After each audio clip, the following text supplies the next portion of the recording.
জীবন কোরআনে হাকিম আল্লাহ তাআলা বলেন লা ইয়ামুতু ফিহা ওয়া লা ইয়াহইয়া, লা ইয়ামুতু ফিহা ওয়া লা ইয়াহইয়া। ওই জীবনে নতুন করে কেউ জন্ম নেবে না, কারণ মরণ হবে না। জাহান্নামীরা জাহান্নামের আগুনে পুড়বে, ওখানে ডাকতে থাকবে আহ মরণ কি হতো। কেউ তো বলবে ইয়া লাইতানি কুনতু তুরাবা, আহ তুমি মাটি হয়ে যেতাম। পৃথিবীতে মানুষ বাঁচতে চায়, বাঁচার উপায় নাই। মরণ পরে মানুষ মরতে চাইবে, তখন মরার উপায় নাই। চিরকালের জীবন, সেই জীবনে সুখ আর শান্তি যদি কোনো ব্যক্তি নিশ্চিত করতে চায়, খুব ভালো করে বুঝবেন পরপারের চিরস্থায়ী জীবনে যদি কেউ যদি সুখ শান্তি নিশ্চিত করতে চায়, তাহলে তার জন্য অনেক আয়তনের দরকার নাই। গাড়ি লাগবে, বাড়ি লাগবে, নারী লাগবে, টাওয়ার লাগবে, ব্যাংক লাগবে, ইন্ডাস্ট্রি লাগবে, গ্রুপ অফ ইন্ডাস্ট্রিজের মালিক হতে হবে, চেয়ার লাগবে, পাওয়ার লাগবে, এটা লাগবে, ওইটা লাগবে না।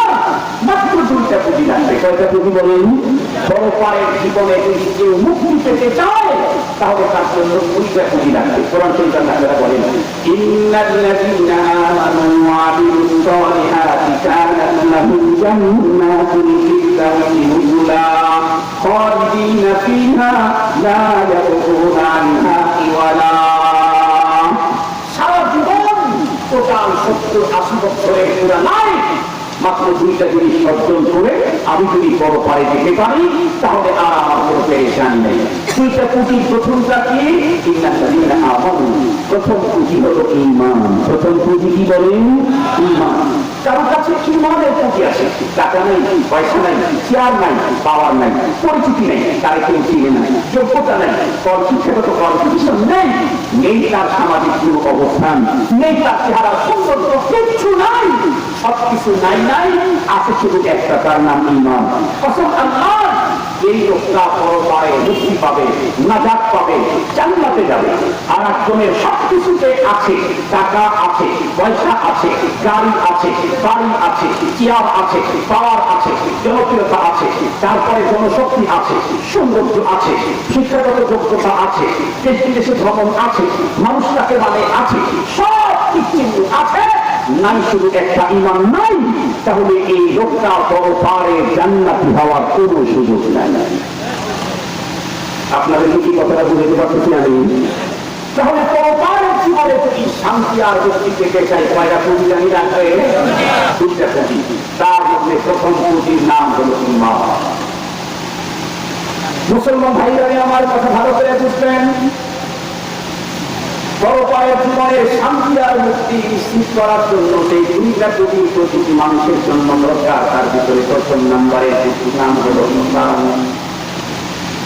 খুব ভালো করে বুঝবেন, ঈমানের এই পুঁজি অর্জন করার জন্য আমেরিকার কোনো বন্ধুরা আমার বিশ্ববিদ্যালয়ে যাওয়ার প্রয়োজন হয় না, লন্ডনের অক্সফোর্ড বিশ্ববিদ্যালয়ে ভর্তি হওয়া লাগে না, Hong Kong, German, Japan, Scotland, Ireland, Finland, New Zealand, বিশ্বের কোনো ল্যান্ডে যাওয়ার দরকার নাই। যেই পুঁজির মাধ্যমে আমি আমার পরপারের জীবনের চূড়ান্ত সুখ আর শান্তি অর্জন করতে পারবো, এই পুঁজিটা বন্ধু আমার আল্লাহর ঘর পর্যন্ত গেলে ইমামের কাছে ফিরি পাওয়া যায়। ইমামের কাছে গেলে, মাদ্রাসায় হুজুরের কাছে গেলে ফিরি পাওয়া যায়।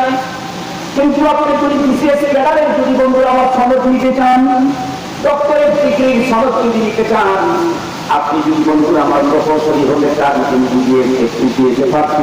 অর্জন করতে চান, এই জন্য আপনাকে অনেক দূর যেতে হবে, লক্ষ লক্ষ টাকা আপনাকে গুনতে হবে, লম্বা টাইম পর্যন্ত তাদের কাছে টাকা রাখবে। আজকে দুঃখের সাথে বলতে হয়, আমার দেশের শতকরা বন্ধুরা, আমার 99% মুসলমান, তারা তাদের সন্তানদেরকে ইসলামিক করার জন্য, প্রতিষ্ঠিত করার জন্য লক্ষ লক্ষ টাকা, কোটি টাকা ব্যয় করে দেশ থেকে স্বাস্থ্য পর্যন্ত পাঠিয়ে দেয়। সন্তান ডাক্তার হবে, ডক্টর হবে, ব্রিগেডিয়ার হবে, লেফটেন্যান্ট কর্নেল, জেনারেল হবে, প্রকৌশলী হবে, বিজ্ঞানী হবে, আবিষ্কারক হবে, কত কিছু হবে, কিন্তু সন্তান তাকে কালিমা পড়ায়া ইমানদার বানানোর ফিকির আমাদের দেশের মুসলমানদের ভিতরে না।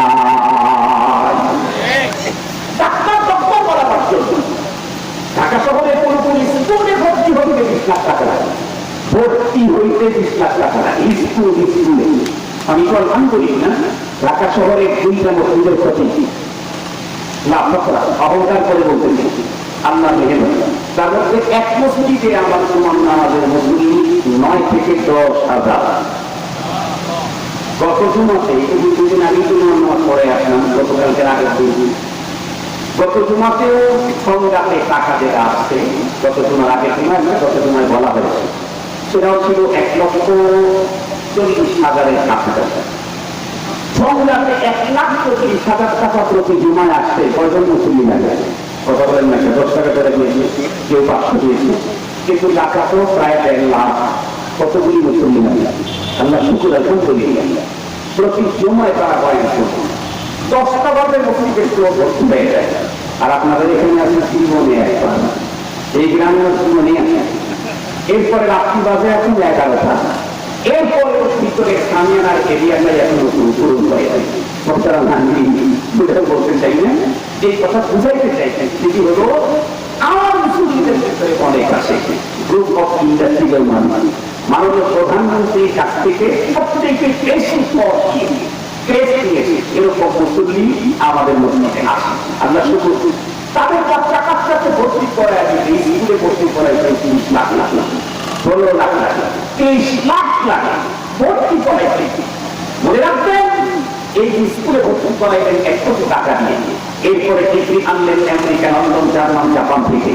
সব দুনিয়ার জ্ঞান বিজ্ঞান সব শিখল, কিন্তু সৃষ্টিকর্তাকে যদি না চিনে আল্লাহর কসম এই সন্তান দুনিয়া থেকে পৃষ্ঠ হতে পারে।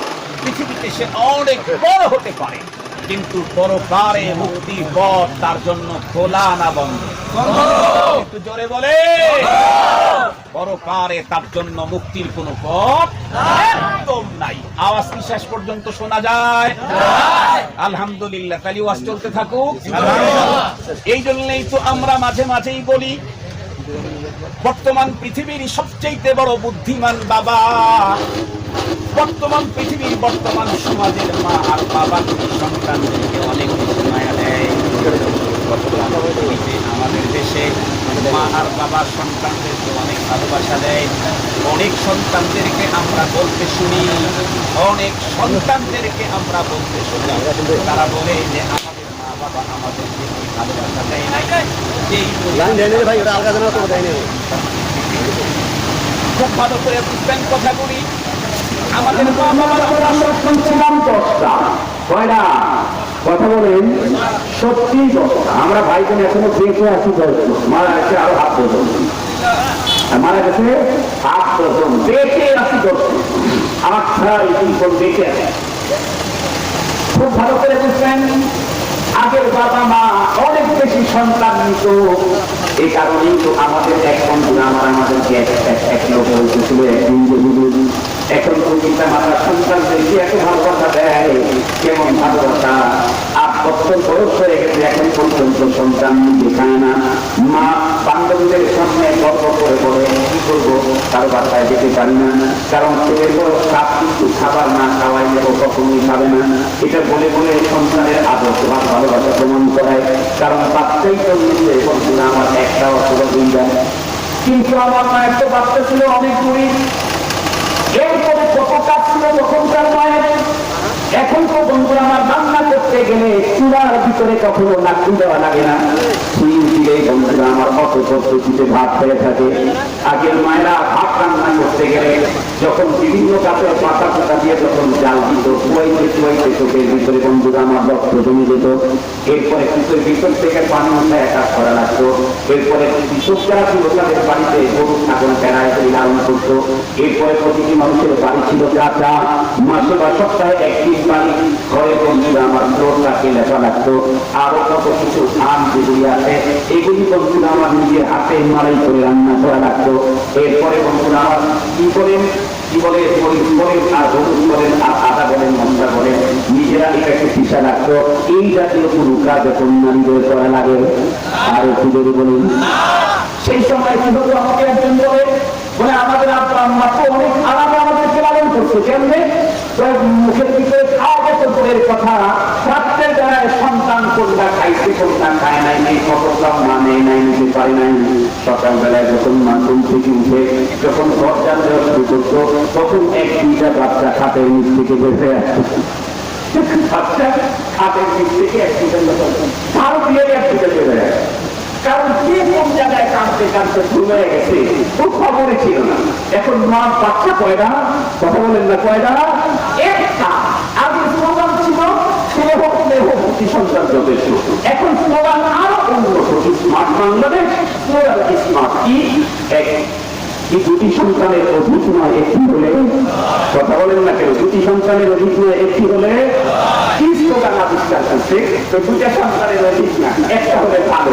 রব্বুল আলামিনের কুদরতে খেলাও শুরু হয়ে গেছে, কি দুইটা চাষ একটা হলে ভালো, তাই ঠিক আছে মাঝখানে দিয়ে দিলাম। মানুষ জোর কষাকষি করে না, ও বলে ভাই 5 টাকা, ও বলে ভাই না আমি 3 টাকা দেবো, না ভাই 5 টাকা চলে দিবই না, ও বলে না আমাকে 3 টাকা আমি দিতেই পারবো না। শেষে মাঝখানে একজন বলে ঠিক আছে তোমার দাম না 4 টাকা দিয়ে দিই। এভাবে কাজ হয় না। রব একটু বেশি দিতে চাইতেছেন, আমরা স্লোগান দিতেছি দুইটার বেশি না একটা হলে ভালো হয়। এই জন্য রব্বুল আলামিন এখন দুইটাও দেয় না একটাও দেয় না, কারো ঘরে ভেড়টা পাঠায়। একটা ভালো আর একটা প্রতিবন্ধী। আপনাদের লালমনিরহাটে তো প্রতিবন্ধী বাচ্চা নাই, আরো করে বলেন প্রতিবন্ধী বাচ্চা এখন কম হচ্ছে না বেশি হচ্ছে। অথচ এখনকার মা বাচ্চা পেটে আসার সাথে সাথে চেক করে, এরপরে আবার টেস্ট করে, এরপরে ডাক্তারের প্রেসক্রিপশন অনুযায়ী চলে, ক্যালোরিযুক্ত খাবার খায়। আমার মা দাদি ক্যালোরিযুক্ত খাবার খাবারই পায় নাই, কিসের আবার ক্যালোরিযুক্ত খাবার? তখন তো টেস্ট ছিল না, তখন তো টেস্ট ছিল না, তখন তো ডাক্তার দেখে নাই, তখনকার মা তো খাবার পায় নাই। তখনকার বাচ্চা যদি প্রতিবন্ধী হওয়ার কথা ছিল, সেই সময়ের মা প্রতিনিয়ত চেক করে, এরপরে টেস্ট করে, এরপরে ক্যালোরিযুক্ত মেডিকেটিভ খাবার খায়, তখন তো প্রতিবন্ধী হওয়ার কথা না। কিন্তু দিন যত যাচ্ছে তত প্রতিবন্ধী সিরিয়াল ছোট হচ্ছে না বড় হচ্ছে। আরেকটু করে বলেন কেন? ওই যে আল্লাহর নাম, কথা বলেন না কেন? রক্তিতে চাইলেন তাহলে একটা স্লোগান দেয় কি দুটি সন্তানের অধিক নয় একটি হলে ভালো হয়, ব্যাগটা দিয়ে দিছে, ব্যাগটার দানা একটা তো আলহামদুলিল্লাহ সুস্থ আছে সমস্যা নাই, আর একটা যে প্রতিবন্ধী ওই একটা লালন করতে আর 10টা লালন করার মজা দেখায়। আমাদের দাদা আমাদের বাবা আমাদেরকে বিসিএস ক্যাডারে ডিগ্রি নিয়ে দেয়, আমাদেরকে পারচেজ করার নাই। কিন্তু আমার বাবা আমার দাদা আমাদের বাবা আমাদের দাদা আমাদেরকে যে সম্পদ দিয়েছেন, আল্লাহর নামের শপথ করে বলছি তামাম দুনিয়াকে চ্যালেঞ্জ করছি, আমাদের বাবা মর্নিং বক্তব্যে সকালবেলায় মসজিদের বারান্দায় কাউকে কাছে পাঠায়া যেই পুঁজিটা আমাদেরকে দিয়েছেন, আজকে পৃথিবীর কোন বাবা তার সন্তানকে দুনিয়ার সব ইউনিভার্সিটিতে ঘুরায়া ঘুরায়া ওই মানের পুঁজি দেওয়ার যোগ্যতা রাখে না। কেন কেন ভালো করে বুঝলেন? কারণ স্পষ্ট কথা আপনারা প্রত্যেকেই জানেন, আমরা যখন এই পৃথিবী ছেড়ে কোনো পারে থেকে রওনা করব, মুসলমান মানুষ ভালো করে বুঝবেন, একজন কবি বড় চমৎকার বলে দিয়েছেন, আয়া তাহিবাল জামইলা তাকুনু ফাইনাল ইলাহা রাসূলুল্লাহ ওয়ালা তাআলান্না বিলা ইসলাতিন ফাইন্নাক তারিফা মাসুলুল্লাহ। আমি দুইটা কবিতা পড়েছি, এর ভিতরে এক লাইনের তর্জমা করব। কবি লিখে বলেন, এই পৃথিবীর মানুষ রব্বুল আলামিন বড় দয়াবান, তাই বলে তুমি বুঝি কার কবরের পথে যাত্রা করো না। কেন কেন? কারণ কবরের পথ বড় ভয়ঙ্কর বিয়ারি, এই পথের ফাঁকে ফাঁকে ফাঁকে ফাঁকে রব্বুল আলামিনের পক্ষ থেকে মোবাইল ফোন বসানো আছে। খুব ভালো করে বুঝবেন, কবরের পথে যাত্রা করতে গেলে এই পথের ফাঁকে ফাঁকে ফাঁকে ফাঁকে মোবাইল ফোন বসানো আছে। সর্বপ্রথম কথাই বলি, হাদিস বলেন, হাদিস বলেন, কোন একজন মানুষের মৃত্যুর সময় যখন ঘুমায় আসে, নকলার যদি ঈমান নামক মহত্ত্ব থাকে আর নেই আমলের পুঁজি থাকে, তাহলে তার কান খবর করার জন্য এক প্রকারের ফেরেশতা পাঠানো হয়। পক্ষান্তরে ওই লোকের যদি ঈমান আর নেই আমলের পুঁজি না থাকে, তার কান খবর করার জন্য আর এক রকমের বন্ধুরা আমার ফেরেশতা পাঠানো হয়।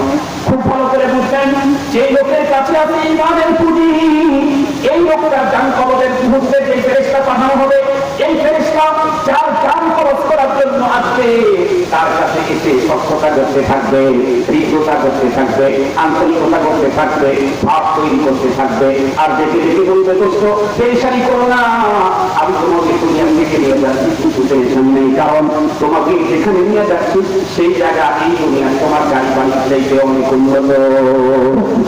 এটা কোন মুফতি সাহেবের কথা না, মুফাসসির সাহেবের তাফসীর না, এটা ডাইরেক্ট আল্লাহর কোরআন। আল্লাহ পাক নিজেই বলেন, ইন্নাল্লাযীনা ক্বালু রাব্বুনাল্লাহ সুম্মা ইসতাকামু ফাতানাজ্জালু আলাইহিমুল মালাঈকা আল্লা তাখাফু ওয়া লা তাহজানু ওয়া আবশিরু বিল জান্নাতিল্লাতী কুনতুম তু'আদুন নাহনু আউলিয়াউকুম ফিল হায়াতিদ দুনিয়া ওয়া ফিল আখিরাহ। ফেরেশতা এসে দেখে বলবে, দোস্ত তোমার কোনো ভয় নাই, কোনো পেরেশানি নাই, কারণ তোমাকে তো এখান থেকে নিয়ে গিয়ে কাঁচাপাকে জান্নাতে ঢুকিয়ে দেবো। যার কাছে ঈমানের বুদ্ধি আছে, নেকামলের বুদ্ধি আছে, এই কথা বলে তার জান্নাত কবজ করা হলো। এরপরে ফসলের দিকে যখন তার কবরের ভিতরে ঢুকিয়ে দিল, সহিহ হাদিসের বর্ণনায় এসেছে, প্রথম ব্যক্তি বন্ধুরা আমার ব্যক্তি কবরের উপরে মাটি দিয়ে 40 কদম দেখে চলে আসছে। আতাহু মালাকার হাসবাদান হালকাতান, দুইজন চক্ষুবর্ণ বিশিষ্ট ফেরেশতা এসে লোকটাকে বন্ধুরা আমার বসাবে আসতে জিজ্ঞাসা করবে, তুমি যে এখানে আসো, কিছু পেপার আমাদেরকে দেখাইতে হবে, কিছু রুটি আমাদের সামনে পেশ করা লাগবে। এক নম্বরের প্রশ্ন ভগবান শুনেছেন, মান রব্বুকা ওয়া মা দীনুকা, 2 নম্বর, 3 নম্বর, ওয়া মান হাযা রাজুলুল্লাযী বুইসা ফীকুম। 3 প্রশ্নের সমষ্টি হলো তোমার ঈমানের কন্ডিশনটা আমরা আজকে চেক করে দেখব। যদি তোমার ঈমানের কন্ডিশন ভালো থাকে, অর্থাৎ এই 3 প্রশ্নের উত্তর যদি দিতে পারে, সঙ্গে সঙ্গে আল্লাহ পাক রব্বুল আলামিন ওই খবরের ফেরেশতাদের কাছে আওয়াজ পাঠায় দেন। আল্লাহ বলেন, আমি সাদাকা দিই, ও আমার ফেরেশতা, কার কি চেক করতে গেছো, আমার বান্দা তো তোমার প্রশ্নের 100% সঠিক উত্তর দিয়েছে।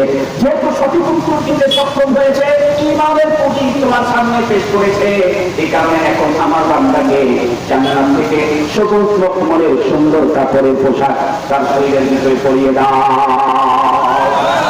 এখনই তার শরীরে পোশাক চেঞ্জ করে দাও। এখনো নরমাল 3টা কাপড়ের সাদা কাপড়ের টুকরা কেন দেখছি, আমার বান্দাকে জান্নাতের মখমলের কাপড় পরায় দেয়। আমার বান্দার কবরের ভিতরে এখন শুধু মাটি কেন দেখছি, আমার বান্দার শোয়ার জায়গাতে জান্নাতি চাদর বিছায় দাও। এখনো পর্যন্ত আমার বান্দার কবরের চতুর্দিকে বস্ত্র ঘর দেখতেছি, নাই কোনো জায়গা নাই, কোনো দরজা বাতাস ঢোকার কোনো কায়দা নেই, কিছু নাই। এমনকি কেন, তাহলে তুমি এখন এসি সুইচটা ওপেন করে দাও। ওই সুইচ জান্নাত থেকে আমার বান্দার কবর পর্যন্ত পথ বানায় দাও। জান্নাতের স্নিগ্ধ আমার বান্দার কবর পর্যন্ত ঢুকে। আরো কি অন্য হাদিসের বর্ণনার মধ্যে এসেছে, এত ছোট্ট একটা ঘরের ভিতরে আমার বান্দা কেন থাকবে? হাদিসে পাকের মধ্যে এসেছে, জান্নাতের চোখের পাওয়ার যতদূর পর্যন্ত যায়, আল্লাহ পাক রব্বুল আলামিন ঈমানদারের জীবনের এই পুঁজির কারণে তার কবরটাকে অত বড় প্রশস্ত বানিয়ে দেয়। আল্লাহু আকবার বলেন। আমার সবচেয়ে বড় আফসোস লাগে হলো গ্রামের চাচা বাবাদের প্রতি, ভাই বোনদের প্রতি। গ্রামের মানুষ খেতে খাওয়ার জন্য একদিনে 10 আইটেমের খানা পাকায় খাওয়ার সুযোগ হয় না, এখনো হয় না। প্রতিদিন 3 আইটেম খাবার খেতে পারবেন না, জোগাড় করতে পারবেন না। আর যদি 10 আইটেম করেও এদেশের সুস্থবানরা 1 আইটেমে যে টাকা ব্যয় করছে, 1 আইটেমে একদিনের খাবারে 50 আইটেমের এক পাতে যে টাকা ব্যয় করছে, আপনি সারা মাসে তৈরি 10 আইটেমে ওই টাকা ব্যয় করতে পারবেন। বাংলাদেশের একেবারে প্রথম শ্রেণীর মালিক, গ্রুপ অফ ইন্ডাস্ট্রিজের মালিক, মন্ত্রী, সচিব, এদের বাংলাদেশের তো মাঝে মাঝে আমাদের যাওয়া পড়ে।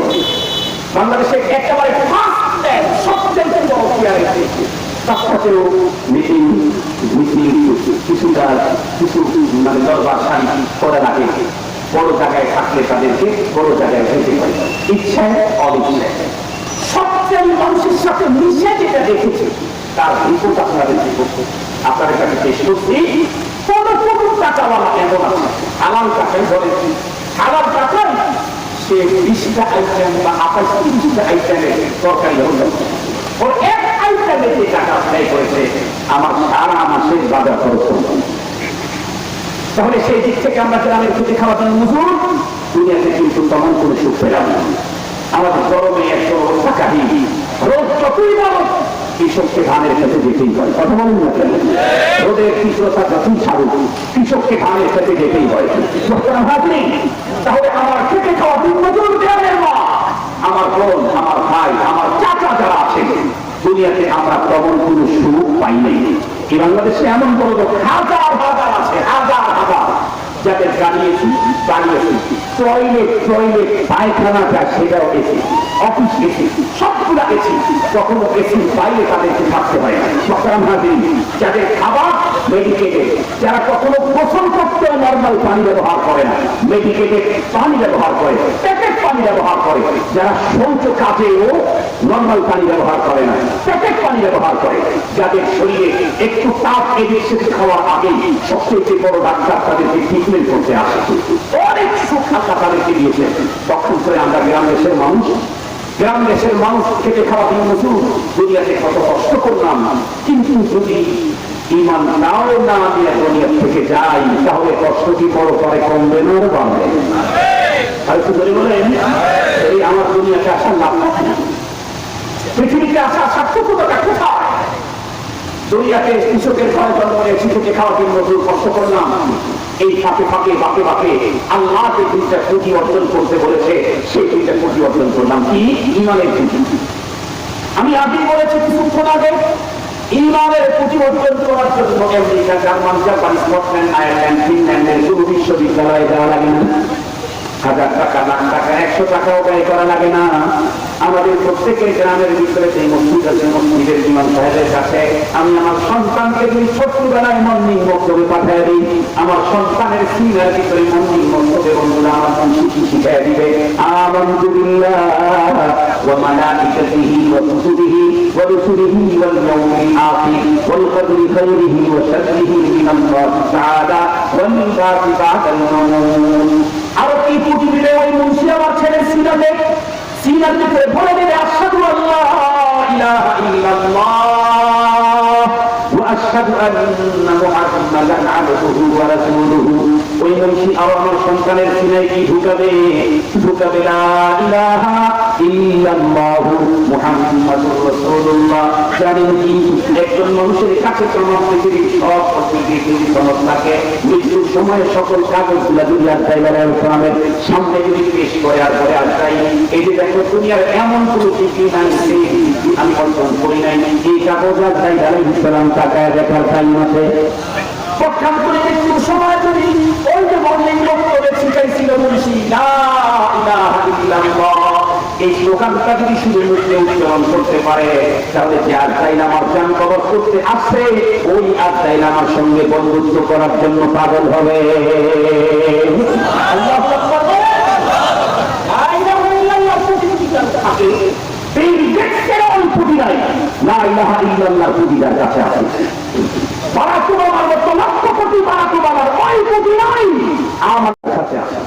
আজকে আমার দেশে বড় শিক্ষিত বাবা তার সন্তানকে বিসিএস ক্যাডার করতেছে, এফসিসিএস, এফআরসিসিএস এর ডিগ্রি নিয়ে দিচ্ছে, কিন্তু লা ইলাহা ইল্লাল্লাহ পুঁজি, কথা বলেন না কেন? লা ইলাহা ইল্লাল্লাহ পুঁজি দিচ্ছে না। কসম আল্লাহ, এই সন্তান ওই বাবার বিরুদ্ধে আল্লাহর আদালতে আপিল করবে, মোকদ্দমা করবে, কেস করবে, মামলা। পক্ষান্তরে গ্রাম্য সাধারণ মানুষ সন্তানকে বড় ঠিকই নেওয়াতে পারে নাই, কিন্তু সকালবেলায় লা ইলাহা ইল্লাল্লাহ পুঁজি তার সিনাতে ভরে দিয়েছে। এই ছেলে বড় পারে বাবার বিরুদ্ধে আপিল আর মোকদ্দমা করার কোন সাহস, কোন রাইট, কোন দায়ী থাকতে। এই জন্য আমি গ্রামের মানুষকে প্রথম যে কোনো আপনাদেরকে বলবো, ভাই পৃথিবীর একেবারে অল্প সময়, এইটুকু 1 বছর আগে তো আমি চামচাহাট, নামলিহাট, তারপরে কাটিনা, কত জায়গায় আমি ভ্যান রিক্সা নিয়ে চলতাম। ভ্যান রিক্সা নিয়ে আমার খুব মনে পড়ে এক রাত্রের কথা। আমি অনেক রাত হয়ে গেছে, ওই দিকের মাটিতে আস্তে আস্তে বুঝতে গাড়ি করার লোকাল এদিকে আস্তে আস্তে মাটি বুঝতে পকেটে আমার কোনো টাকাও ছিল না তখন। উনি কোথায় যায় সে তোমার চিনে না, তখন তো মোবাইলের যুগ ছিল। এখন তো বক্তা হওয়ার আগে ভাইরাল হয়, বক্তা হওয়ার আগে কি হয়, ঘরের ভিতরে 3-4 বন্ধ নিয়ে বক্তৃতা করে ছেড়ে দেয়, তাহলে সবাই চিনে, ভাইরাল হয়ে যায়। আর আমরা তো তখন 30 বছরেও ভাইরাস আমাদেরকে ধরতে পারে না, ওই ভাইরাস বন্ধই নেই। এখন তো একটা ভয়ঙ্কর ভাইরাসের নাম হলো ভাইরাস, এটা মুসলমান আগুন আপনি আখলাখ শেষ করে দিচ্ছি, আল্লাহ হেফাজত করুন। কথা ভাবি এখন আমি এত রাত্রে কোথায় যাবো, আমি এখানে হাঁটতেছি, শুধু মাদ্রাসা দেখি না। তখন তো আপনাদের অঞ্চলে আরো মাদ্রাসা কম ছিল, মানা জয়নাল আব্দুল আছেন নাকি বেঁচে আছেন? আমার এই কথা সারা জীবন মনে থাকে, হাঁটতে হাঁটতে দেখি একটা রুটি আর আমার আমি তাকে দেখে বললাম, ভাই আমার নাম আব্দুল বকর খান, আমার বাড়ি সিরাজগঞ্জ, আমি অমুক মাদ্রাসা পড়াই, কিছু ওয়াজ কালাম করি, ওয়াজে আসছিলাম এই ঘটনা, এখন আমি কোথায় যাবো, কোথায় থাকবো, আশেপাশে কোনো মাদ্রাসা আছে কি? ওই তখন বললেন, হুজুর আমি হুজুরের মাদ্রাসা পড়াই। আমি বললাম, আমাকে থাকতে যাওয়া যাবে? আসেন আসেন। আমার মনে পড়ে সেই ওই হুজুর আমাকে সঙ্গে করে মাদ্রাসায় রাখি থাকতে দিয়ে দিল। এত কষ্ট করে এখানে বয়ান করেছে, আমার মনে আছে। মাদ্রাসা খুব কম ছিল, এখন মনে হয় কিছু হলেও মাদ্রাসা বেড়েছে, কিছু হলেও বেড়েছে। আমি তো কিছুক্ষণ আগে বলছি 5 নম্বর মাদ্রাসা, এবং ওই মাদ্রাসার জন্য দোয়াও চাওয়া হয়েছে। আমি শুধু আপনাদেরকে চ্যালেঞ্জ করতেছি, তাম দুনিয়াকে চ্যালেঞ্জ করছি। কেন? এই ক্যামেরাগুলো তাম দুনিয়াতে আমার এই কথা ছড়ায়, এই ক্যামেরাগুলো তাম দুনিয়াতে আমার এই কথা ছড়ায়। আমি দুনিয়াকেই চ্যালেঞ্জ করলাম, পারবী মাদ্রাসা মুসলমানদেরকে অন্তরে এমন এক সম্পদ দেয় যা দেশের প্রেসিডেন্ট দেওয়ার ক্ষমতা রাখে না। সেই সম্পদ আমেরিকার প্রেসিডেন্ট দেওয়ার ক্ষমতা রাখে না, পৃথিবীর কেউ দেওয়ার ক্ষমতা রাখে না। একে দাম সম্পদ, সেটা হলো ঈমানের সম্পদ। যদি বলেন কিসের সম্পদ? এই কয়েকটা স্লোগান, লা ইলাহা ইল্লাল্লাহ মুহাম্মাদুর রাসূলুল্লাহ, এই আরবিটা মুখে উচ্চারণ, অন্তরের ভিতরে তার মর্মটাকে প্রতিস্থাপন। আশহাদু আল্লা ইলাহা ইল্লাল্লাহ, আরবি মুখে উচ্চারণ শব্দগুলি, আর মর্মটাকে অন্তরে প্রতিস্থাপন। আমানতু বিল্লাহি ওয়া মালাইকাতিহি, মুখে শব্দগুলি উচ্চারণ, অন্তরের ভিতরে এই মর্মটাকে প্রতিস্থাপন। কসম আল্লাহ, এই দুটি যদি কারো থাকে, মৃত্যুর পরে তাকে যে জান্নাত দেওয়া হবে এই শব্দগুলির বিনিময়, সেটাও এই পৃথিবীর মতো 10 পৃথিবী সমান। এই পৃথিবীর মতো 10 পৃথিবী সমান। এত বড় রাজত্ব যদি পেতে চাই, আমি কৃষক, আমি ভ্যান চালক, আমি অটোবাইক চালক, 10 পৃথিবী সমানের রাজত্ব আমি পেতে চাই, তাহলে সব কাজের ফাঁকে ফাঁকে বাঁকে বাঁকে আমাকে ঈমান ঠিক করে নিতে হবে। পারবো না ইনশাআল্লাহ? পারবো না ইনশাআল্লাহ? ঈমানের এই পুঁজি বাংলাদেশের কোনো কলেজ ইউনিভার্সিটিতে দেয় না, এগুলি দেয় হলো মসজিদ আর মাদ্রাসা। মসজিদের ভিতরে চলতে ফিরতে একটা মাদ্রাসা আছে, দাওয়াতে তাবলীগ, এখানে গেলে কালিমাটা সহি করে দেয়। সুবহানাল্লাহ বললেন না? এখানে গেলে কালিমাটা সহি করে দেয়, পবিত্রতা অর্জনের পদ্ধতি শিখিয়ে দেয়, জীবনটাকে ইসলাম সাথে সাজাবার সিস্টেম শিখিয়ে দেয় এখানে গেলে। আর মাদ্রাসা তো মাদ্রাসা, মাদ্রাসা তো মাদ্রাসায়, ওখানকার গবেষণা, ওখানকার থিসিস, ওখানকার 24 ঘন্টার কার নামাই হলো কোরআন হাদিস, কোরআন হাদিস, কোরআন হাদিস, যার মূল লক্ষ্য হলো আল্লাহ পর্যন্ত পৌঁছে যাওয়া। এই জন্য কোরআন হাদিস আমি আমার আলোচনাকে দীর্ঘায়িত করতে চাই না, দরকারও নাই, সুযোগও আমার নাই। আপনারা শুনেছেন আগামীকাল 3টার ফ্লাইটে আমি দিল্লিতে যাবো, আল্লাহ তৌফিক দান করেন, আবহাওয়া যদি ঠিক থাকে। এখান থেকে আমি ঢাকায় যেতে হবে, ঢাকায় আমার বাসা। কোরআন হাদিস এখন আমি রওনা করলে 12টাতে রওনা করলেও 7টা 8টা বেজে যাবে ঢাকায় পৌঁছতে, পারবেন না? 7টা 8টা বেজে যাবে। কোরআন হাদিস এই জন্য অনেক লম্বা কথা বলতে চাই না, আর কোনোদিন দেখা হয় না, না হয়। পৃথিবীতে আমি থাকি না, আপনাই থাকেন, কে জানে। একটা কথা আপনাদের প্রত্যেকের পায়ে হাত দিয়ে বলে যাই, নিজের ঈমানটাকে দুরুস্ত করে দেবো ইনশাআল্লাহ। ইনশাআল্লাহ যে অবস্থায় থাকি, যেখানে থাকি, যেভাবেই থাকি, আমার নিজের ঈমানটাকে নিজের ক্লিন স্বচ্ছ করে দেবো ইনশাআল্লাহ। ঈমানকে স্বচ্ছ করতে চাইলে বড় ডাক্তারের কাছে গেলে ঠিক হবে, বড় নেতার কাছে গেলে ঠিক হবে, বড় প্রকৌশলীর কাছে গেলে ঠিক হবে, বড় তথ্যবিদের কাছে গেলে ঠিক হবে। কার কাছে যেতে হবে? নায়েবে নবী ওলামায়ে কেরামের কাছে। যদি বলেন কার কাছে যেতে হবে? পৃথিবীর সাহাবায়ে কেরাম ঈমান শিখছেন কার কাছে? নবীর কাছে। কথা বলেন না কেন? সাহাবায়ে কেরাম ঈমান শিখছেন কার কাছে? নবীর কাছে। কিয়ামত পর্যন্ত আর নবী আসবেন না। এখন মানুষ ঈমান শিখবে নায়েবে নবীর কাছে। আমরা আলেমদের কাছে গিয়ে নিজের ঈমান ঠিক করে নেব ইনশাআল্লাহ, কালিমা ঠিক করে নেব ইনশাআল্লাহ, ঈমানে মুসলমান, ঈমান ফাসল আমরা ঠিক করে নেব ইনশাআল্লাহ।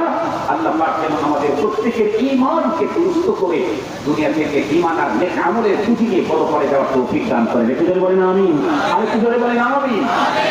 আজকে এই বছর মনে হয় দ্বিতীয় প্রোগ্রাম, এখানে লেখাই আছে দ্বিতীয় প্রোগ্রাম। আপনারা কি বলেন, এই প্রোগ্রামটা যতদিন আমরা আসমানে সূর্য উদয় হয় অস্ত যাবে ততদিন পর্যন্ত চলতে থাকুক না, এইবারই শেষ হয়ে যাবে? দিন থেকে বলতেছেন কে কে এই প্রস্তাবের সাথে আপনি আমরা চাই আমরা পৃথিবীকে থাকি আর না থাকি, এই জায়গাতে প্রতি বছর যেন কোরআনের মেলা বসে, আমরা এটা চাই। আমরা সবাই চাই, সবাই চাই। তাহলে এই চাওয়া আমাদের দাবি সত্য কিনা এটা প্রমাণে খনি হয়ে যাবে। এই অনুষ্ঠানকে বাস্তবায়ন করার জন্য টাকা পয়সার দরকার আছে না নাই? অবশ্যই। আমি আমার পকেটে হাত দিচ্ছি, আপনারা আপনাদের পকেটে হাত দেন। দেন হাত দেন। আমি আমার পকেটে হাত দিচ্ছি, হাত দেন। হাত দেন। আপনারা আপনাদের পকেটে হাত দেন। আর আমাদের স্বেচ্ছাসেবক ভাই যারা আছে তারা এখানে বের হয়ে যান।